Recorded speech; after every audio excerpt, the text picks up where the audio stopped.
Ano yung English ng balot? Ng balot. Ano? Cover.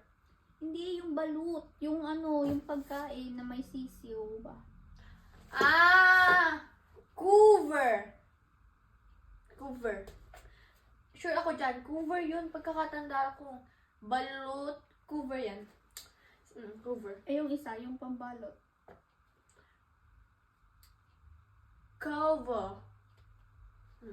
Tama. Tama Saan yun. mo nakuha yan? Saan mo nakuha yan? Huwag mo sabihin dyan sa libro na yun, tatapon ko yan. Ano ba yung cover? Hindi. Ayun talaga yung English. Okay. Ayun talaga yung English lang. Sure ako kasi parang pinag-aralan ko yun nung kung grade 2 ako. Sabi nila yung balut daw, or like balut is cover. Tama. Sino teacher mo nang maireklamo?